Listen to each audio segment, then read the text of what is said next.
right. Well, we're going to be joined by Michael Harrison here from the Apollo Bay Footy Club. He won the 1993 Premiership.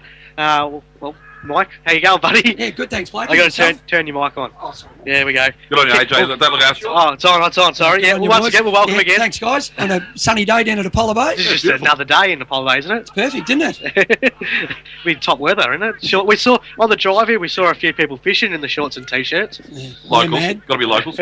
I umpired down 14s this morning. I reckon it's the coldest I've ever been out in the footy field. Unbelievable, mate. Now, it's a big day for the club, 1993 and the 2003 Premiership reunions. Just tell us a bit about the memories from 1993 you've got in the back of the mind, mate.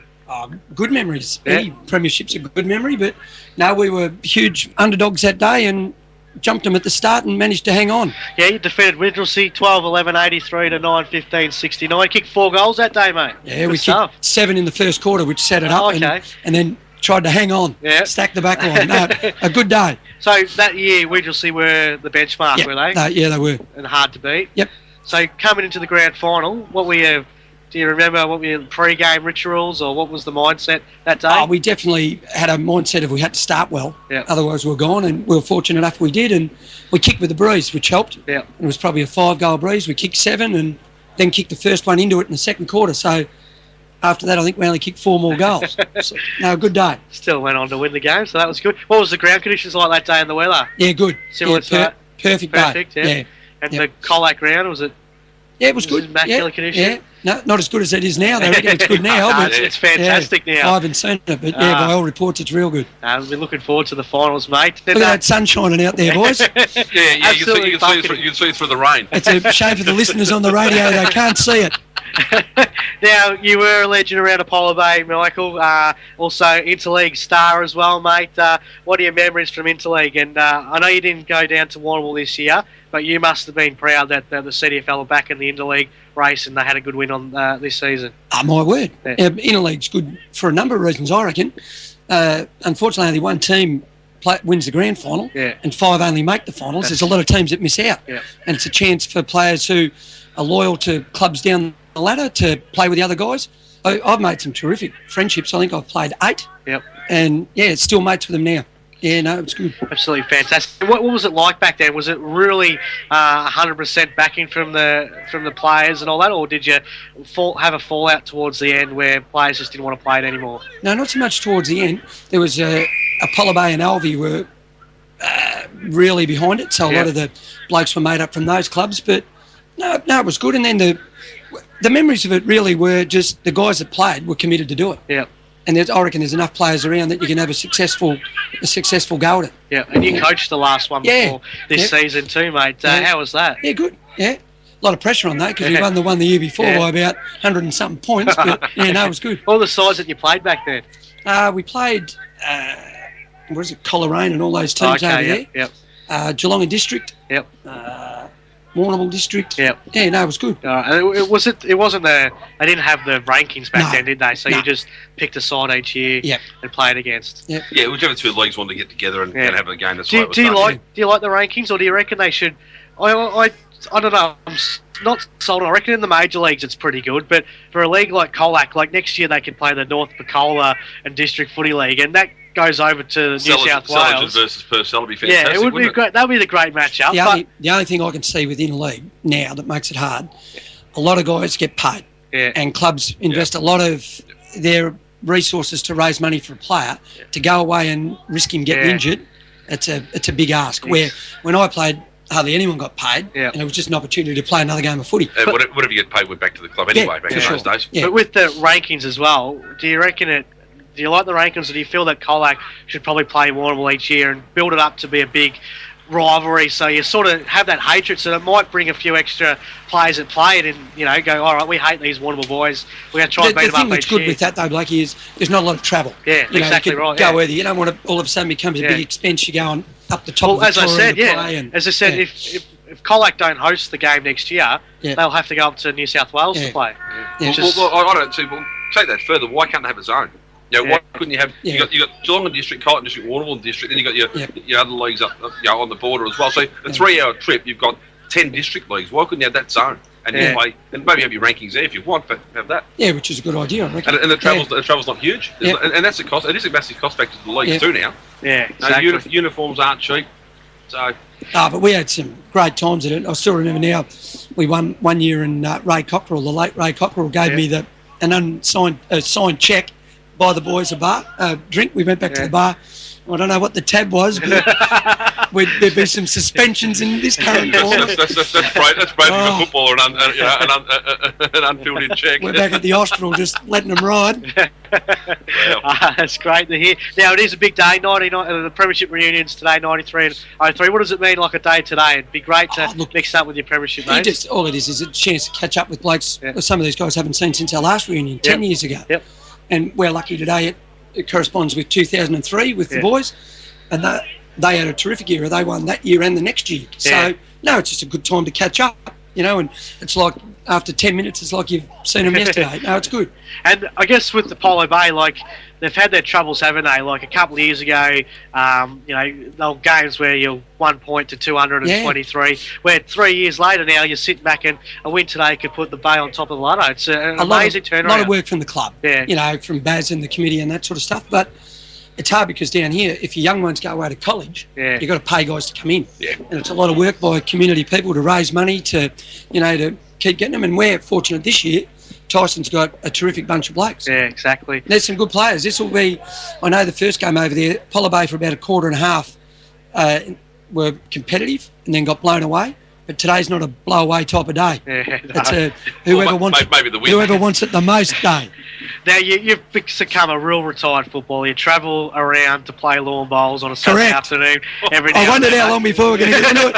Every time I say, all right, Harry, can you send me Stop laughing, Feathers. Can you send me some texts about how Polo Bay are going today? And you're like, no, mate, I'm playing bowls. On the 11th end. It's something like that. 3 shots up. But you've seen a Polo Bay a lot this year, mate. How have you made them? Because I remember the day we saw you at South Colac, you said they'll win today, we'll win it, and we sat back and go, no way, you're just talking rubbish. But they have been absolutely fantastic this season, especially the last 3 or 4 weeks. I picked them, looking at them, probably 5th. Yeah. And then last week at Imsman, they were 4 goals down at 3/4 time, and they pushed and had another gear and got across the line. Yeah. Terrific win. Yeah. I reckon it's even. And a big out for Lawn is Lee Homer. Yeah, definitely. Peter's played a lot of footy against. Absolutely. Terrific ruckman.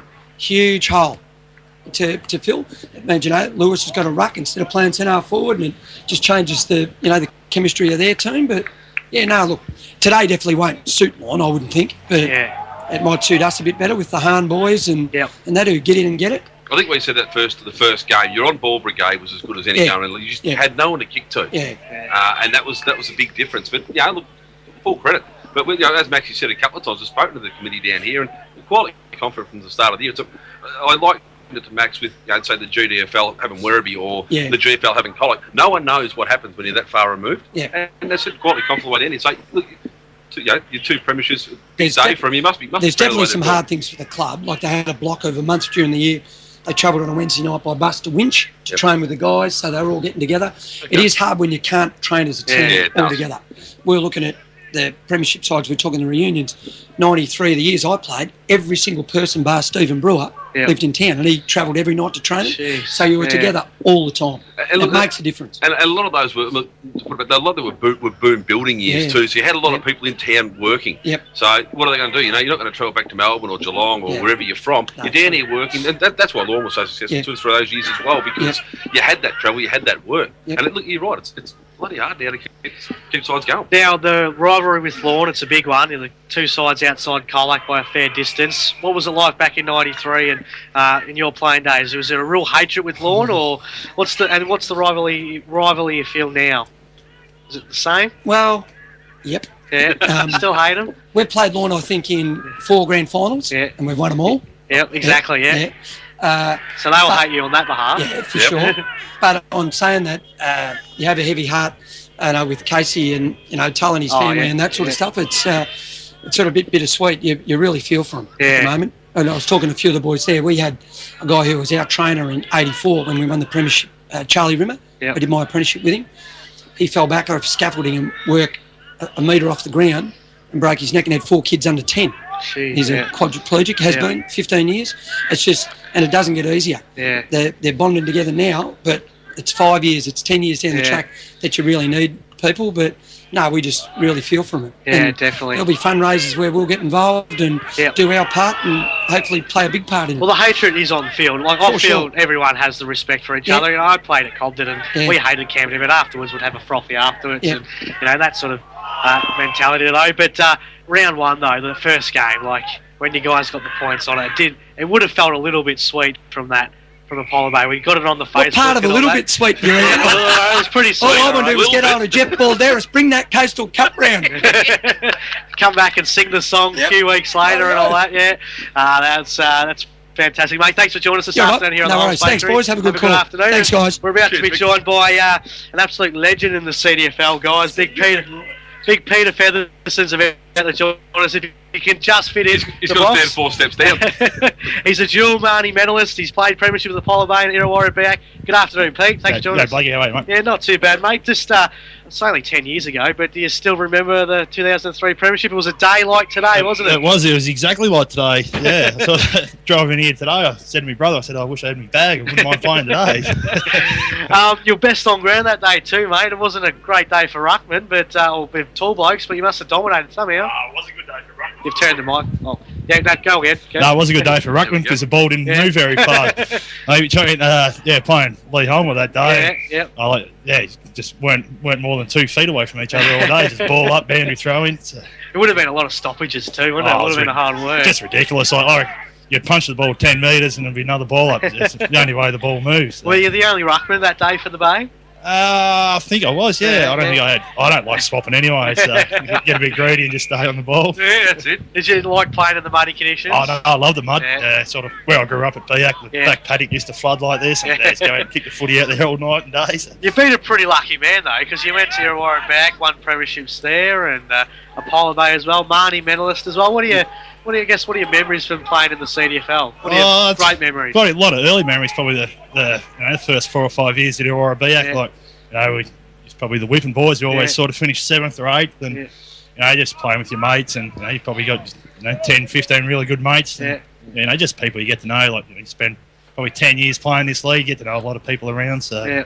Yep. And talk about the 03 flag. It was a day like this against the Arch Rivals in Lorne. We spoke to Harold about the rivalry. Yep. What was the build-up like that year? Because I was year 10 or 9 that year, so just rocked up to the CDFL Grand Final and the 2 outsiders were there. The crowd was still huge, but what was the build-up like that week between the two sides?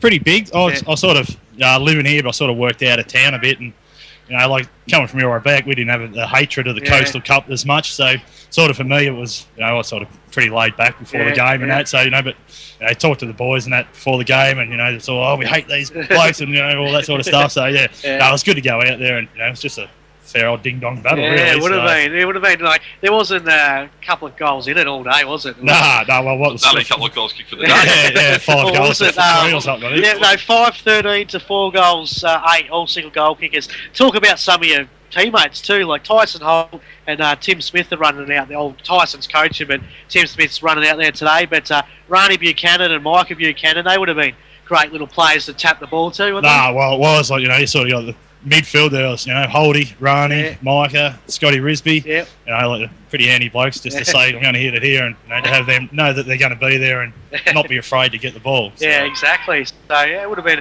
as I said, a nice little handy midfield. Now you're one of the great ruckmans in the CDFL. Who was your hardest ruckman you had to go against? In the early days, I used to enjoy playing against Alan Woodman. Had a couple of years against him. He was probably coming to the end of his career and he's pretty good ruckman, wasn't he? His reputation used to walk in front of him, so to come off the ground and beat him was pretty good. But Lee Homer, he was only a kid when I was sort of mid-20s, and we had some pretty good battles. He's won a few, I've won a few, and so. He'll be a traditional ruckman. What do you think about ruckman like Matt Jack Dore and Nick Nat Nui and Paddy Ryder? How would you reckon you'd go against players like that? I'm just glad I didn't play against players like that. Probably back in Pete's day, they could have dealt with them a different way altogether. They would have jumped over me once, mate. That's the last time you're going to do that. I feel a bit like that. Jump early and put the knee into them. They get a bit worried after that. Awesome, mate. Well, thanks very much for joining us this afternoon. Have a blast today. Have any profits you reckon you get through today? Not too many. I've got the kids today, so I better be half respectable. So. Thank you, Peter Featherstone, here on the Holmes Bakery Pre-Game Show.